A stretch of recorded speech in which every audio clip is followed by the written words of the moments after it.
Good day, everybody, and welcome back to another stellar episode of the Business Spotlight. I am Scott McMeans with Action Coach, and I am honored to have Ronald Gross from OneSeven here with us today.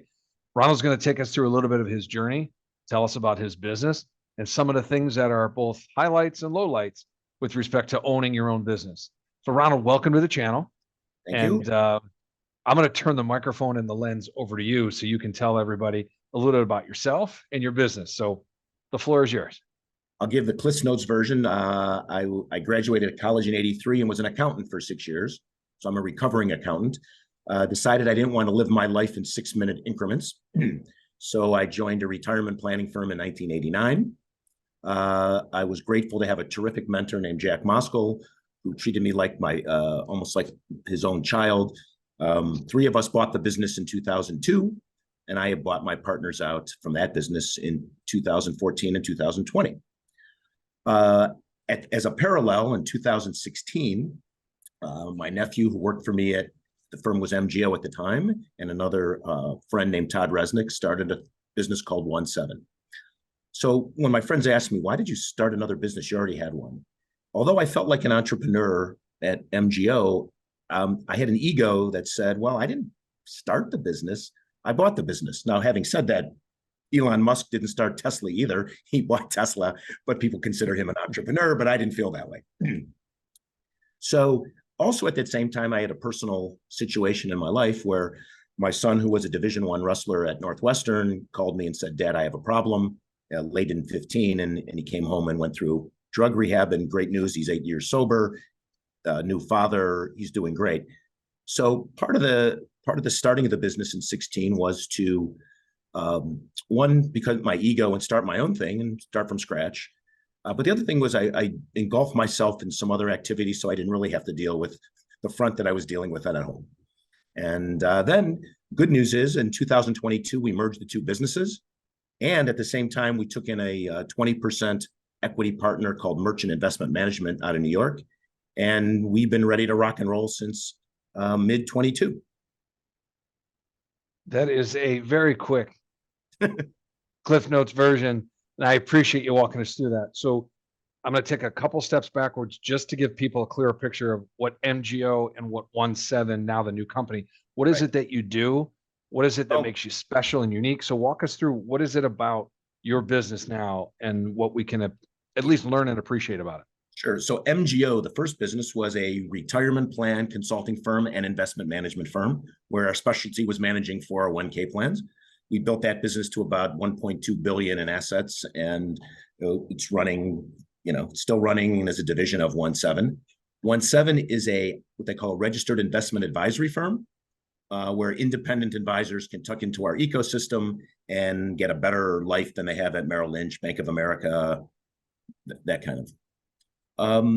What makes us special, we focus in on our core values and we think they're fun. And, one of the things, by the way, with OneSeven, I'm going to step back. When we started the business, we wanted to be a little edgy. RIAs are boring by nature, Merrill Lynch and Bank of America and Ameriprise. We said, let's be a little edgy. So if you notice, our name doesn't have the word wealth, capital, growth, partner, portfolio. We didn't want to sound stodgy, like when you go to a party and you go, oh, I'm worked for ABC Wealth Management. Oh, we want them to say OneSeven. They go, what the hell's OneSeven? So when we step back about that, the first thing we did when we started it, we said, what is our core values? And our core values are client first, own your own experience, always be growing, and our favorite one, no assholes. It's not really a core value. It's just how we want to operate. And we've been in, I'm 62 years old. I've been in business a long time. I want to work with who I want to work with. The funny thing about it is, I think the others are really important values, but most people seem to resonate with the no assholes because one, it's a little edgy. They go, you really say that on your website? Yep. But they go, yeah, I don't want people like that in my life either. So fantastic. I got to be honest with you. Great core value. Yeah. It ties the other 3 in a very nice bow. Right. And I am a personal believer in, I may not have a very strong religion. I may not have a very strong spirituality, but I wake up every day with the mantra of don't be an asshole today. Treat people the way you want to be treated. Yep. act the way you want to be interacted with, and life is great. That's the best way to live. I 100% agree with that. Love it. I love it. So, all right. So let's walk a little bit through OneSeven. Obviously, client first, own your own experience, always be growing, and no assholes. Great core value. What is it that you look for when you bring a new client on board? Is there anything in particular that speaks to you when somebody raises their hand and says, "All right, Ron, I want to be a part of OneSeven"? What do you expect out of your clients? Great question. So first of all, our clients are advisors. So an advisor, let's say at a big firm, wants to leave Bank of America, Merrill Lynch, they want to leave and go to a smaller registered investment advisory firm and tuck into our ecosystem. So they're my client. They have retail clients that they service, but my servicing clients is servicing those advisors. So what do we look for? One of the things we actually do, we do a good deep dive interview. We want to make sure, one, they're not assholes. There's a certain, we want them to be charitable. We want them to be giving. There's no way to do it like a psychological profile, but from our deep dive, we're very process driven. We do what we call a scuba meeting, where we do a deep dive with the advisor. And we try to really see why they're leaving, where they're leaving. And if they want to be part of a community, they want to grow, they want to live the way they want to live, then we say, okay, are you ready to even talk to us about why you want to join us? We almost try to make it almost like a club. We want them to want to join us before us just taking every Tom, Dick, and Harry advisor that wants to come to our shop. I don't know if that directly answered, but we're really trying to get people that want to be here and appreciate what we do. And really, a lot of it's a sense of community. You go to some of these bigger firms and they're all silos and they don't talk to each other. They don't collaborate. We just had our conference about 2 weeks ago. We had 50 advisors come to our conference and they get to meet each other. They get to talk about how they can help each other grow their businesses. They're friendly competitors, but they also want a community. And it's interesting with the COVID days, we're lacking the community. We have advisors all over the country. How do we, which is one of my biggest challenges with our advisors and our employees. I don't know if you're getting that question, but how do you connect with people when Zoom is now the most common way of connecting? And I'm a people person. I like to meet in person. I like to look at body language. I like to there's a certain energy when you're with somebody than when you're on Zoom. It's a big difference. They always call it, what was it, pressing the flesh back in the day? Yeah. Right. Yeah. Shaking hands and seeing people. Right. There's a difference to it. And I want to get back into the culture that you're identifying in the community, because it's one thing to think about, granted, your core values, the four, but as you stretch out and you start looking at the people you like to attract, that is an extension of your culture, I would imagine. Right. Yep.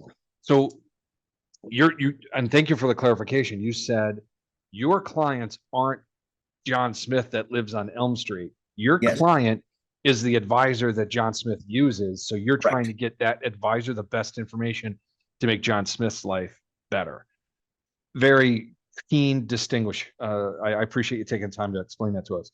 With that being said, you're building a community of advisors that work with you. What would you identify as the number one or some of the top three key elements of your community that make it work so successfully? Well, I want to take it one different way and I'll bring it right back. So our mission and passion is creating life-changing opportunities. So if we can, for advisors, their clients, our employees, that's why we get up and do what we do every day. That makes sense. Yeah. So it does. So every time we do something, we go, will that create a life-changing opportunity for someone in our ecosystem? If the answer is no, we don't do it. That's the first filter we look at. So if you could repeat that question about the three. I think you nailed it. I was identifying what are the key elements of your community that make it attractive for advisors to want to work with you. It seems like the number one is mission and passion. Correct.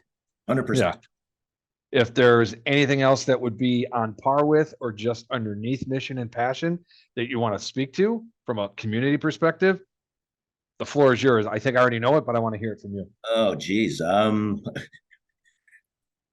can't, it's not coming to me. So what do you, Culture is the thing that rings true to me. Is no matter what community you're going to serve, if you have a culture that people are attracted to, Correct. they're going to want to work there, right? Right. And I think you've laid out a very clean picture of what it's like at OneSeven. It's Right. no holds barred. Yep. It's edgy. It's getting the job done in an environment that appreciates a job well done Correct. with people you like to work with, and you exclude all the people that are going to be barriers to what you want to do Right. for your clients so they can do a better job for their people. Right. That's a really nice way of saying, Ronald, there's no assholes in your group. It's a Right. very nice way of saying it. And one thing I'm sort of back to culture, the way we think of it, we're a small business. We have 35 actual W-2 employees. We have about 50 or 60 advisors that are all 1099, but they're part of our family. And we don't want the straight line where a person can't he's got to go follow a certain hierarchy. When we ask our advisors, what do they like best working about OneSeven? They go, access to the owners and the executive team. So when we're at our conference, I'm the CEO of the firm. I'm at the conference. I'm meeting with people. We want them, if they have an issue and help us solve them, it's okay to call me, my partner, Todd, my partner, Rick.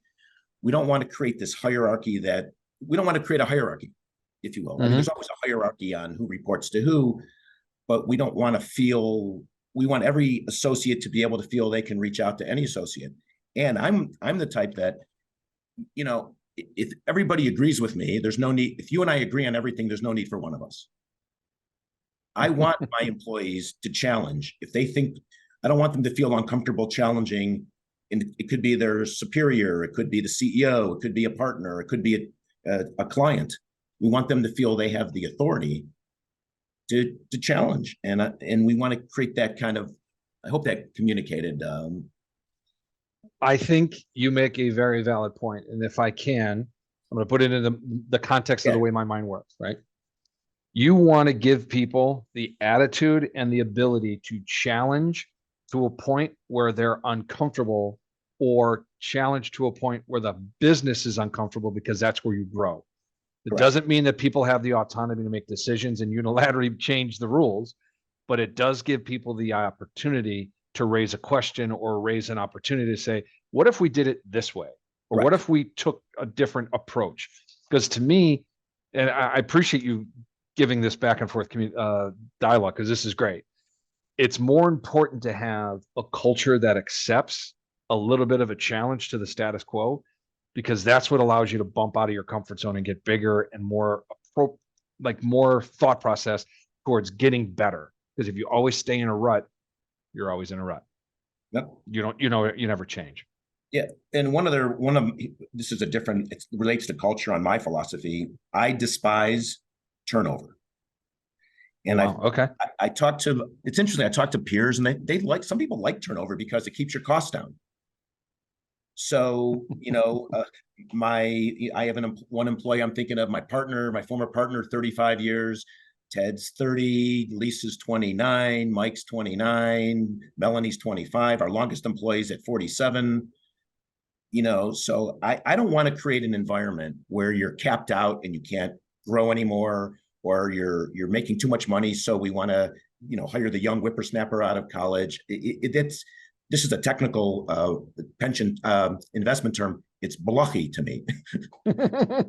Blochy, BLCHHHH or something. So we really try to create an environment where I want people to stay. I want to give them opportunities to grow. I want them to be. I would love every employee to make their career here. You know what? I just thought of something, and another philosophical approach. It's better and less expensive for your business to keep people that are talented employees. Yep. And knowledge plus experience equals wisdom, and wisdom is efficiently more effective in managing costs than anything you can do with a young whippersnapper. And I think of my own personal experience. So you call, one of your vendors, and they go, "Oh, Joe Smith was promoted, so now you have Mary Smith." Now she doesn't know my story, right? But I have a guy. I'm thinking of, his name is Mike. He's been with me 29 years. He's been working on the same clients for 29 years. They can call him and say, "Mike, remember that situation we had in 2006, where that crazy guy called?" And they go, "Oh yeah." There's a comfort that they don't have to retell the story every 2 years to the new service guy. and my It makes a clients big like it, difference. and that's what I like. We also, by the way, one other point, we're very attuned to customer experience. We actually took our staff through customer experience training. We did Ritz-Carlton training about 25 years ago, but then there's a local firm in Cleveland called the DeJulius Group that we took our whole company through a customer experience training. We even have a whole Wow. division of our company called Advisor Experience. That's one of the boxes. It's all about keeping the advisors and the clients happy. And it's that important Love to it. us. So, we put our money where our mouth is. And we want to keep our, and by the way, since we started OneSeven, we've only had one advisor leave, and he shouldn't have come in the first place. So our turnover rate is 0 on advisors that have joined us since 2016. And So again, we've talked a little bit about your culture, your community. Is there something specific about the 30 some odd W-2 employees that you have that you would speak to them differently than you would maybe the 1099 folks? Is there something that's different? no, I look at it this way. My associates are clients too, right? And there's one of the phrases I read somewhere in whatever book I read. It said, "You treat your employees like you treat your best clients." And if you want them to treat Mhm. your clients with respect and experience, you can't treat them crappy. But we're not that way anyways. I don't, that we wouldn't even think that way. But so I look at them as one, I think of them as family. I mean, I've known some of my employees longer than I've known my kids, That's because, that's saying a lot about how long you've been in business, which also says that you're pretty good at what you do if you've been in business that long. So kudos to you. yeah. So we really think of them as family. I know sometimes it's cliche. It's like, yeah, everybody's family, but it's a testament to how many people have stayed. If someone's 15 years with us, they're kind of a newbie. Wow. Yeah. One thing that I always find interesting about the way people look at their employees and the way their employees look at the business and then how everybody interacts with the customers. If you are a company that develops, promotes, and gives your employees the autonomy, authority, and ability Yes. to take care of your customers, the customers will ultimately take care of the business, which in turn comes back and takes care of the owners. So instead of being a business owner that's so desperately trying to take care of the business, the customers, the employees, if you take care of your employees Yeah. and empower them with the tools necessary to run the business, everything else kind of runs from there, right? Because now Right. your customers are empowered and they know how to run it. They're part of your community, your culture. They understand the mission and the passion. And at the end of the day, they take care of your customers, which take care of your business. So empowering your team to do the right thing is paramount. 100%. Are you, by the way, a Gale Sayers fan from the Chicago Bears? I've heard of them. Yes, I'm familiar. Okay, so he wrote a book. I think it's called "I Am Third," and I think it was "God is first, my friends are second, and I am third." Oh, So wow. in Great our book. office, we say our clients are first, our employees are second, and the owners are third.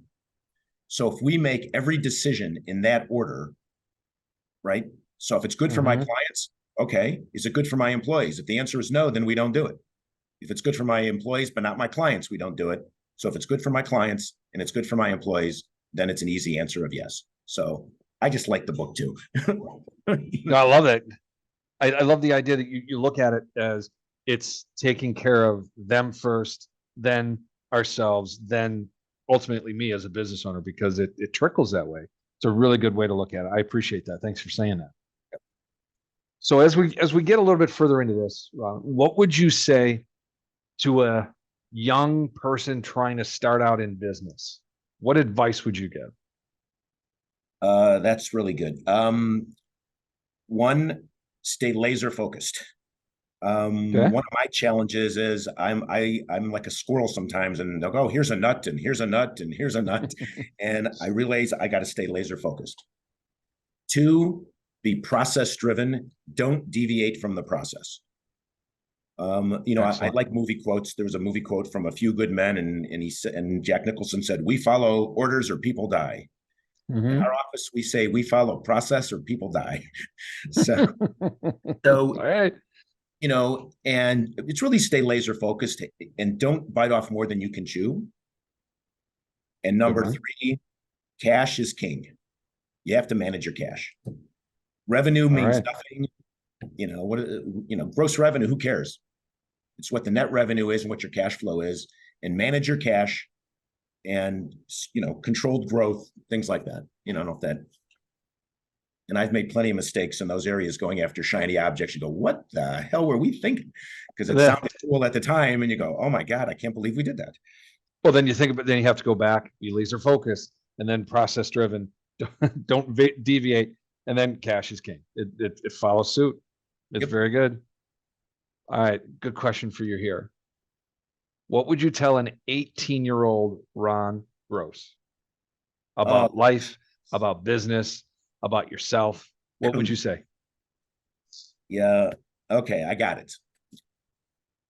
When you have failure, don't beat yourself up with the heavy wooden bat.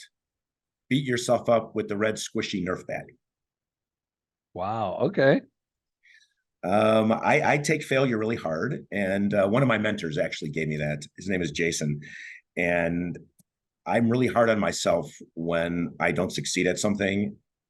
And he's Ron, just beat yourself up with the squishy red bat. You'll learn from the experience. I like it. So don't leave a mark, but take the lesson, learn from it, and move forward. There you go. Because it's easy, especially when you're highly motivated and highly driven. It's hard not to just keep. And the other hard for me is this is another. I don't want to get too cliche-ish, but it means I'm going to get cliche-ish. They say, why is the windshield so big and the rearview mirror so small? Keep looking forward. You can't change what happened in the past, so let it go. Now, by telling you this, I'm not good at letting shit go. Well, I don't think anybody is. Yeah. Because if you are, you don't get a chance to learn that lesson fully. You have to at least have a little bit of taste in your mouth from that lesson that was learned to move forward to make sure you never have that flavor again. I think that's a key. I honestly do. I agree. You don't like, if I've been hit over the head with a 2x4, I don't like, as long as I can keep remembering that, I won't make that same mistake. Exactly right. Yeah, exactly right. Well, I have two real quick questions for you. Okay. What's your key to success? And before you answer it, okay. After what's your key to success? Sorry. If you could magically improve one thing in your business with a magic wand, what would it be? So we're going to go the good stuff, and then what would you want to change? Okay. The first part was, what was that first part again? What is your key to success? Keys to success: surrounding yourself with good people. Good enough. And if there was a magic wand in your hand, what would you change about your business today? That is an easy one. Make decisions quicker. Okay. We are slow to act. And I tell my kids, any decision is better than no decision. But sometimes it seems like in our business, I'm trying to motivate the team. One more piece of data, just make the decision, and we'll live with the results of it. But it's easier to live with the results when you've made the decision than kicking the can down the road. And if we could speed up the decision process. Okay. I think that goes hand in hand with the idea, Ron. Choosing not to make a decision is a choice you've made to decide that you're not going to make a decision. Correct. Right. So you almost have to force yourself. 80% data, make a decision. Perfection is the enemy of good. Make a decision. Now, I've tried to, obviously I'm not doing as well as I would like, but they say it, I think Amazon, they call it the 70% test. Do you have 70% of the data you need to make the decision? Yes, go. Yeah. Well, my team sometimes needs, 98% of the data. It's like, geez, just make the decision. So at the end of the day, if you can make 8 out of 10 decisions a day that are good, you can live with the other 2. Yep. I agree. 100%. There it is. Ronald, I want to thank you for your time. I really appreciate you going into the depths of OneSeven and your history, not only as an entrepreneur, which you truly are, but the challenges that you've had in your business, in your personal life, and bringing them all together to forge one hell of a business that has, as far as I'm concerned, one of the coolest core values I've ever heard in my life. So I appreciate what you bring to the table, and I hope people that listened and watched today's episode get a chance to learn something as well, because OneSeven is a great place to not only work, but be a part of a team that does exceptional work. So thank you for your time. I appreciate it.